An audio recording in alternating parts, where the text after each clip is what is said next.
What happens when one of the most controversial figures in the royal family sits down for what was supposed to be a light-hearted chat show appearance, only to have the host push every single button that sends her into an absolute meltdown on live television? Well, you're about to find out exactly what went down when Meghan Markle appeared on Watch What Happens Live with Andy Cohen.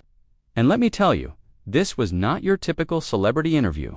Make sure to hit that subscribe button and drop a comment below, because this story is about to get absolutely wild, and you won't want to miss a single moment of what happens next. The Bravo studio was buzzing with its usual energy as Andy Cohen settled into his familiar spot behind the bar setup that had become iconic for late-night television. The production team had been particularly excited about tonight's guest, knowing that Meghan Markle rarely did unscripted live television appearances. Her publicist had been very specific about the topics that were off-limits, but Andy Cohen had built his career on asking the questions everyone else was too afraid to ask. As the cameras rolled and the live broadcast began, Andy's trademark grin was wider than usual. Welcome back to Watch What Happens Live. I'm Andy Cohen, and tonight we have someone who needs absolutely no introduction. She's an actress, a duchess, a mother, and someone who has never shied away from speaking her truth. Please welcome Meghan Markle. The audience erupted in applause as Meghan walked onto the set, her smile perfectly practiced, her posture regal despite the casual setting. She was wearing a sleek black blazer over dark jeans, striking the balance between approachable and sophisticated that had become her signature look. "Meghan, thank you so much for being here," Andy said, gesturing for her to take the seat across. From him, I have to say, when your team reached out about doing the show, I was genuinely surprised. This isn't exactly your usual venue. Meghan settled into her chair, crossing her legs and maintaining her composed demeanor. "Well, Andy, I think it's important to meet people where they are, and your show has such an authentic, real conversation feel to it. I wanted to have a genuine chat with you and your audience." "I love that," Andy replied, shuffling through his signature blue cards. "Now, we've got some viewer questions that came in, and I have to warn you, our audience doesn't hold back. Are you ready for this?" "Bring it on," Meghan said with a laugh that seemed just a touch forced. Andy picked up his first card, and his expression shifted slightly more serious. "Okay, this first question comes from Jessica in Portland, and she asks, Meghan, there have been reports that you've been difficult to work with, both as an actress and within the royal family. How do you respond to people who say you're demanding and hard to please?" The change in Meghan's expression was subtle but noticeable. Her smile tightened, and she shifted in her seat. "I think that's a really interesting question, Andy, because it speaks to how women, particularly women of color, are perceived when they advocate for themselves. When a man is specific about what he wants or needs, he's called decisive and strong. When a woman does the same thing, suddenly she's difficult." "That's a fair point," Andy nodded. "But these reports have come from multiple sources, including former staff members. Are you saying they're all motivated by bias?" Meghan's jaw tensed slightly. "I'm saying that I've always treated people with respect and kindness. I have high standards, yes, because I believe in doing things right. If that makes me difficult in some people's eyes, then I suppose I'll have to live with that characterization." Andy leaned forward slightly, sensing he'd hit a nerve. "Speaking of former staff, there were reports about your treatment of palace staff during your time as a working royal. Some pretty serious allegations were made. Did you feel like you were treated fairly during that investigation process, Andy?" Meghan said, her voice taking on a sharper edge. "I think we need to be very careful about repeating unsubstantiated claims that were clearly part of a coordinated effort to discredit me. I was dealing with an institution that was more concerned about protecting certain people than they were about protecting me or my family." "But you're not denying the allegations were investigated." "I'm saying that the entire process was a farce," Meghan replied, her composure starting to crack. "It was designed to make me look bad, while certain other members of the family could do whatever they wanted without consequences." Andy set down his cards and looked directly at her. "Okay, let's talk about that. You've made some pretty strong statements about the royal family, both in your interview with Oprah and in other venues. Do you ever regret how public you've made your grievances?" Meghan's eyes flashed. "Regret speaking my truth? Regret protecting my children from an institution that wouldn't protect them. No, Andy, I don't regret that for a second. But surely, you understand how some people might see it as airing private family business in a very public way. Private family business. Meghan's voice rose slightly. Andy, when that family business involves racism, mental health being ignored, and my children being denied security protection, it stops being private. It becomes a matter of basic human decency and safety. The studio audience had gone quiet, sensing the tension building between host and guest. Andy, veteran that he was, pressed forward. The racism allegation, that was something that really shocked a lot of people. Can you tell us more about that specific incident? Meghan's hands gripped the arms of her chair. I think I was very clear in my previous statements about that situation, but you were also quite vague about the details. People want to know who said what, when it happened, what the exact context was, and why do people need those details, Andy? Meghan shot back. So they can decide whether my experience of racism was valid enough for their comfort level. So they can determine whether I interpreted the situation correctly. No, but transparency helps people understand the full picture. The full picture? Meghan's voice was getting louder now. The full picture is that I was pregnant, vulnerable, asking for help with my mental health, and being told that those conversations about my child's skin color were just concerned about how the public might react. The full picture is that I was suicidal and was told I couldn't get help because it wouldn't look good for the institution. Andy paused, recognizing that they were entering very serious territory. That must have been incredibly difficult.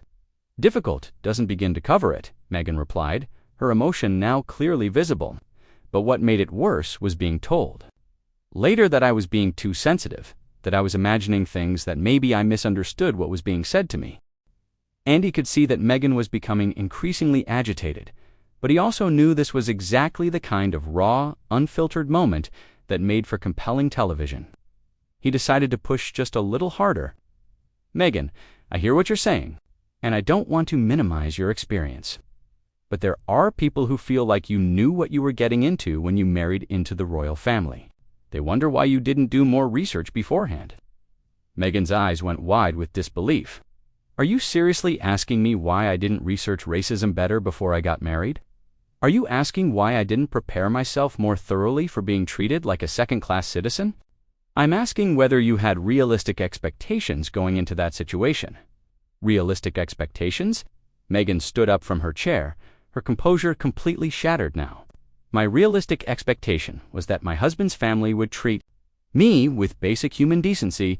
My realistic expectation was that when I was struggling with my mental health, they would help me get the support I needed, instead of worrying about how it would look in the tabloids. Andy remained seated, trying to maintain control of the situation. Meghan, I think we should sit down and try to have a calm conversation about this. Calm. Meghan laughed bitterly, pacing behind her chair now.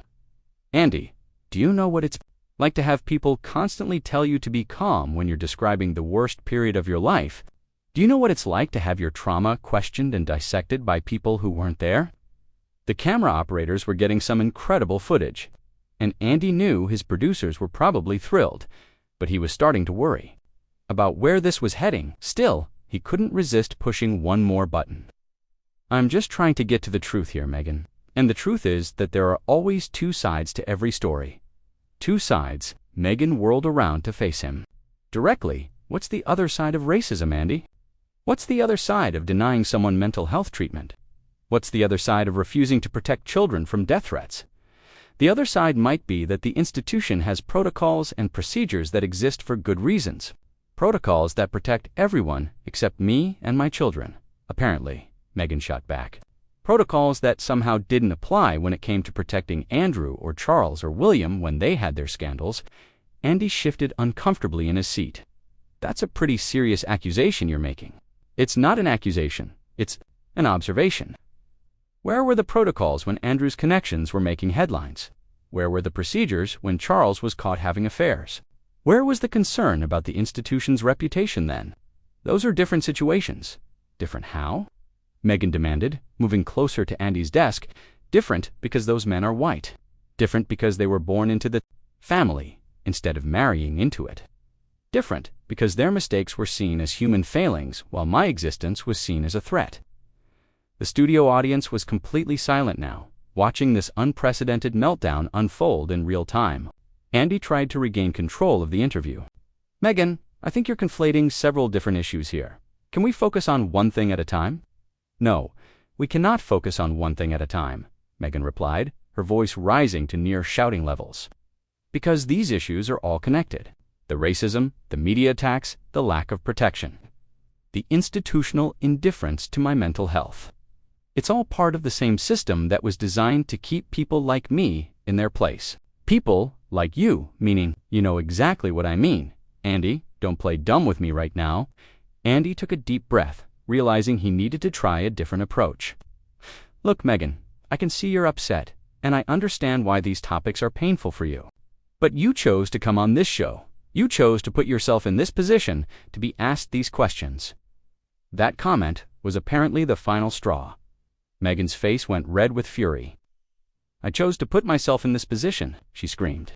"I chose to be treated like garbage by your tabloid media. I chose to have my father sell stories about me to the press.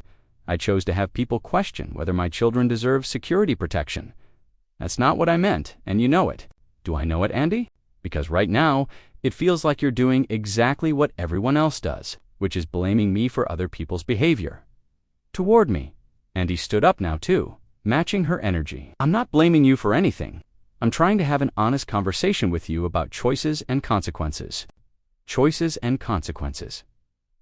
Meghan laughed hysterically. "What choice did I have when Palace staff leaked stories about me to the press? What choice did I have when they refused to correct lies that were being printed about me? What choice did I have when they told me I couldn't get therapy because it might look bad? You had the choice to stay and work within the system or leave. And when I chose to leave, what happened? Did the attack stop? Did the media circus end? No, it got worse. Because apparently the only acceptable choice for someone like me was to stay silent and accept whatever treatment they decided to give me." The tension in the studio was now palpable. Crew members were exchanging glances, unsure whether they should intervene or let this extraordinary television moment continue to unfold. "Meghan," Andy said, trying to lower his voice to de-escalate the situation, "I think we're both getting a little heated here. Maybe we should take a breath and remember that we're having this conversation on live television." "Oh, now you're concerned about live television." Meghan laughed bitterly. "You weren't concerned about live television when you were asking me. To justify my experience of racism, you weren't concerned about live television when you suggested I should have researched being discriminated against better. That's not a fair characterization of what I said." "Fair?" Meghan's voice cracked. With emotion? "You want to talk about fair, Andy? Is it fair that I have to constantly defend my right to be treated with dignity?" Andy could see that he had pushed Meghan beyond her breaking point, but something in him couldn't resist going for one final jab. Perhaps it was his instinct as a seasoned interviewer, or maybe he was just caught up in the moment, but he decided to ask the question he knew would detonate whatever composure she had left. "Meghan, with all due respect, don't you think there's a pattern here? First, there were issues on the set of Suits, then problems with your father and your family, then difficulties with the royal family, then tensions with Hollywood executives. At what point do you look in the mirror and ask yourself if maybe you're the common denominator?" The studio fell dead silent. Even the camera operators stopped moving. For a moment, it seemed like time had frozen, and then Meghan's face transformed into something none of them had ever seen before. "How dare you?" she whispered, her voice trembling with rage. "How dare you sit there and suggest that I am the problem when I have spent my entire adult life being attacked by people who look exactly like you? Meghan, I think you're taking this the wrong way." "Taking this the wrong way?" she screamed, her voice echoing through the studio. "You just told a woman who has experienced racism, mental health struggles, and family betrayal that maybe she's the problem. You just suggested that when people treat me terribly, it's somehow my fault." Andy tried to backtrack. "That's not what I was suggesting at all. I was asking about self-reflection." Self-reflection? Meghan was now shaking with fury. "You want self-reflection? Andy, here's some self-reflection for you. I reflect every single day on how I could have been a better daughter. I reflect on every word I've ever said, every decision I've ever made, every boundary I've ever tried to set." She moved closer to his desk, her voice getting louder with each word. "But you know what I don't reflect on anymore? I don't reflect on whether my children deserve to be safe. I don't reflect on whether experiencing racism was somehow my fault." "Meghan, please, let's just calm down for a moment. Stop telling me to calm down," she shouted. "Stop telling me to be quiet. Stop telling me to reflect on my behavior. Stop telling me to consider other perspectives when those perspectives include people who think I don't deserve to exist in their spaces." The production team was frantically gesturing to Andy from behind the cameras, but he seemed paralyzed by the intensity of what was happening. "You know what the real problem is, Andy?" Meghan continued, her voice now hoarse from shouting. "The real problem is that people like you are so comfortable with the status quo that when someone like me speaks up about being treated poorly, your first instinct is to find a way to make it my fault. I never said it was your fault. You didn't have to say it directly. You implied it with your questions, with your tone, with your suggestion that maybe I'm the common denominator in my own mistreatment. Do you know how many times I've heard that same logic used to blame women for being abused, to blame minorities for experiencing discrimination?" That this interview had spiraled completely out of control. "Meghan, I think there's been a misunderstanding here." "No misunderstanding at all," she replied coldly. "You just thought you could get away with it because this is your show, your audience, your territory. You thought you could push me around like everyone else has tried to do. That was never my intention. Your intention doesn't matter when. The impact is that you've just spent the last 20 minutes trying to gaslight me on live television," Meghan said, her voice now eerily calm but still filled with venom. "Your intention doesn't matter when you've just demonstrated exactly why women like me don't trust interviews like this." She walked back toward her chair but didn't sit down. "Tom, you want to know what I reflect on, Andy? I reflect on the fact that I tried so hard to make everyone comfortable with my existence that I almost lost myself in the process. I reflect on the fact that I spent years accepting unacceptable treatment because I thought it was better to keep the peace than to speak up for myself." Her voice began to crack with emotion again. "I reflect on the nights I couldn't sleep because I was so worried about how my speaking up might affect other people. I reflect on the times I stayed quiet when I should have been screaming from the rooftops about what was being done to me and my family." "Meghan, please, sit down. Let's finish this conversation properly." She laughed bitterly. "This conversation was finished the moment you decided to blame me for other people's behavior toward me.